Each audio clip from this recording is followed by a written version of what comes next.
Sledge Media. Today we got something special. We got right here a Lotus Evora GT. Now it's 2020, but still, that doesn't take away from the fact that it's a special car, because you don't see any kind of Lotus on the streets very often at all.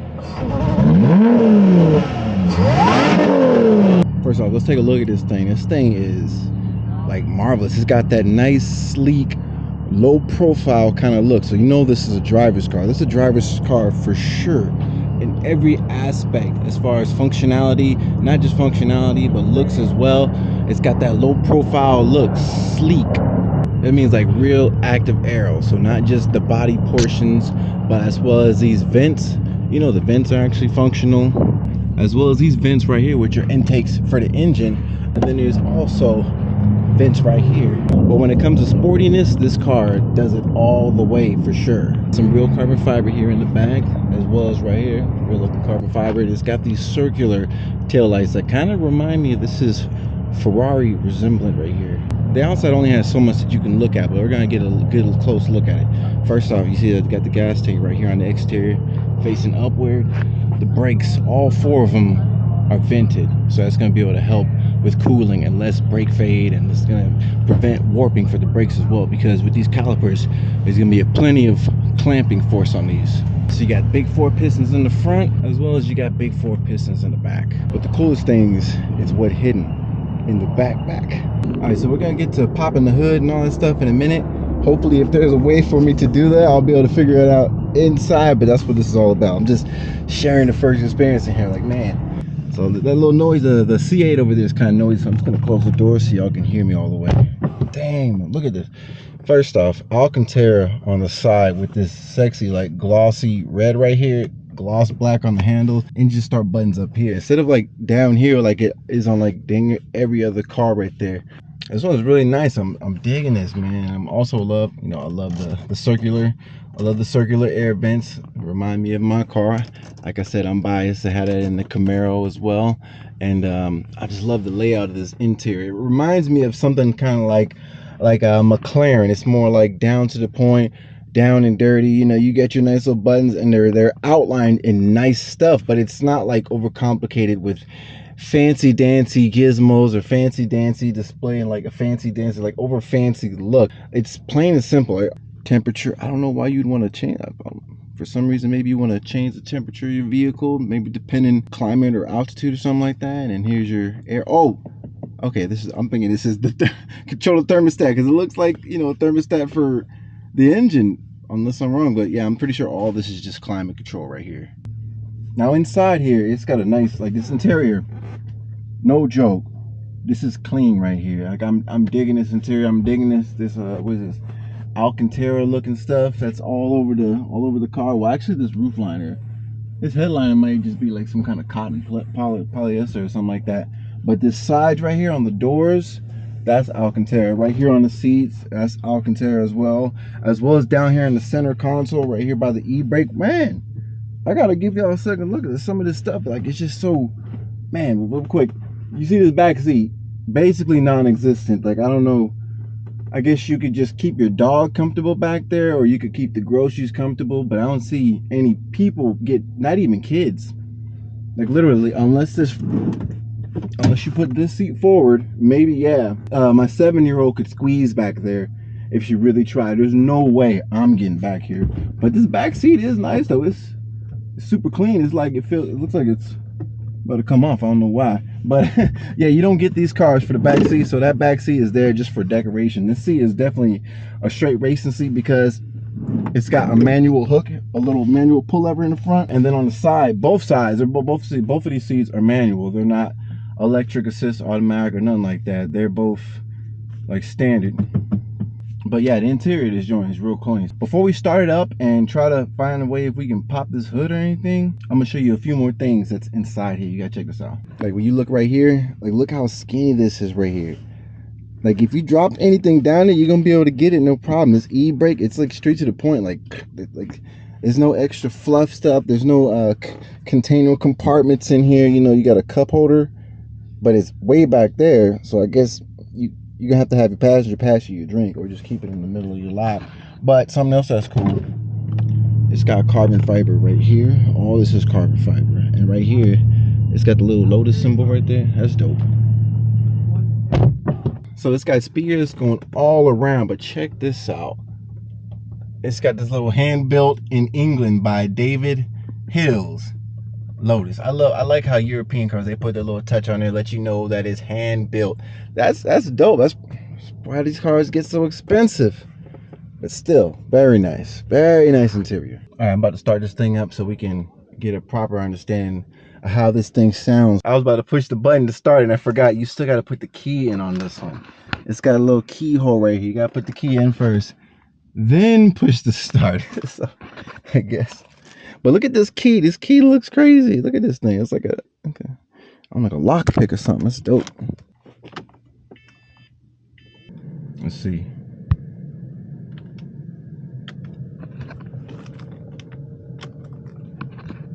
Hell no. Shoot, I can't even start it. I can't even start this dang thing. How do you start this? I'm gonna have to get the guy to come out and help me.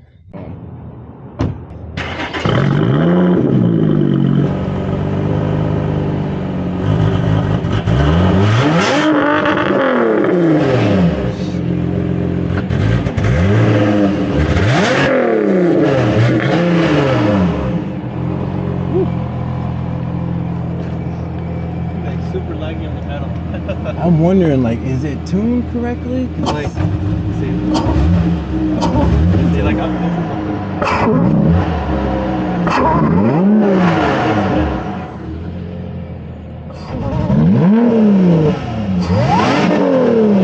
that intake makes it lag hard. Yeah. Yeah, it's super weird. That was dope, man. Still. Yeah, sounds good though. Yeah. So how exactly did it start up, man? So you just put the key in. Put it on the on, and you just hold this button. Oh, see, that's what I was doing. Clutch in. I have my foot on the clutch though. That's dumb. I was like, I know it didn't have any gear. Yeah, it's a little weird. All right, thanks, man. Yeah, no problem. Maybe it's like, I wonder if it opens up. Oh, there. Oh, it sounds a little different when you put it in sport mode. That sounds supposed to. And there's no lag now. Yeah. There you go. Damn, bro. That's what I'm talking about, dude. Damn. That's what was missing. I noticed they do that with like BMW and everything. Like when you rev it right out the box, it kind of sounds a little laggy. Funny enough, did you know that the engine in these is the V6 engine from a Toyota Camry? I believe it, but I didn't. They just put a supercharger on it. They probably like tuned it, made some parts a little bit stronger, you know, and did that. That's dope. The build material on the frame, it's just so lightweight. That's why these things are so fun to drive. So Lotus, they just partnered with them and put the Toyota engine, or is it by Toyota? I don't know who partnered with who, but I know the design is basically the same when you compare the V6 engines. And then Lotus was like, all right, well, I guess we'll just throw a supercharger on it. I know Toyota combined with BMW for the freaking Supra. But it's funny enough though, because with the Supra, everything is literally BMW with the exception of just the badging. To be honest with you, yeah, everything is BMW design. There's a video on YouTube actually of this guy that kind of just like does a comparison of all the mechanical parts, and like 99% of them have the BMW label versus what actually is Toyota. I guess you gotta do that for marketing though, right? Yeah. Marketing, business makes money. We're just glad they came back out with it to begin with, you know? Right. Yeah. Oh yeah, one more thing. Does this thing pop open? Do you know? It should, yeah. I know it does in the Corvette. Let's see if this thing pops over. Let's see what this is. It's like it's unlocking, but it's got child safety lock on. Oh, you got it. There we go. Oh, damn, there we go. I appreciate that, man. Absolutely, yeah. So you can see the supercharger here. You got the belt up there. The thing didn't get hot? No. Actually, so it looks like this has like a ceramic coating for heat prevention. So it just kind of keeps everything consolidated in, but the intake on this thing is crazy. Fun little car, man. I'm sure it is. Does it have like a racing style clutch on it? You know, I'm not sure. I would presume it has some type of like ceramic disc just to hold the power that it does. So you got to be like on it. It's not like like no stock You know, Camaro clutch. when I pulled it out, surprisingly the clutch was super smooth. Yeah? Yeah, super smooth. So it's like you don't really have to give it much pedal to actually get it moving. I know I drove like the difference between like a WRX and an STI. Mm-hmm. WRX manual is like super easy to drive, and the STI is like you gotta practice a little while. Power difference, yeah. So I have an Evo 8, 800 horsepower. Oh shit! I got a triple disc clutch on that thing. Damn. All I gotta say is that you're gonna wake up sore the next day if you take it on the drive. Oh, I see what you mean. Like yeah, it's got hard, the hard. Yeah. Damn. So I get in these and I'm like, oh, this is nothing. Oh damn. Yeah, I like the soft. I'm not a big fan of the hard clutch. I appreciate it, man. Absolutely, man. Damn, dude. You had to let me check out that Evo one day, man. For sure. Well, yeah, I'm hoping that maybe in about a month or two I should have it down here. I pulled the whole motor because I'm doing a full engine bay repaint just to kind of freshen things up. Damn, you got more patience than me, man. Dude, yeah. Man, one thing I tell you, man, rebuilding engines is no joke. How much work it is, how much goes into it. That's rebuilding my first engine made me not want to work at a repair shop anymore. I was like, forget that. The thing with being a car guy is, you know, when you get into an area where you're starting to build motors, you're like, all right, you know, I'm gonna shoot for, let's say 500-600 horsepower, right? You get to that, but then you're like, now that you have the knowledge of how to build it, you're like, you know what? Now I want to go for 8. Now I want to go for 1,000, and it just never stops. It's never enough. It's never enough. I've learned that. It's like that with so many things in life, though. It's always nice to meet fellow car guys. But Evo, 800 horsepower, damn. You know, that's like all-wheel drive king right there. One of them, not the all-wheel drive king. There's one of them. But back to the Lotus. All this aerodynamic. And look at this diffuser back here. It's like big, straight to the point. That's what I like about this car. Everything is like kind of just straight to the point, like with the arrow straight to the point. You know, the way it looks, straight to the point. Like the aerodynamics on this thing, like it looks crazy.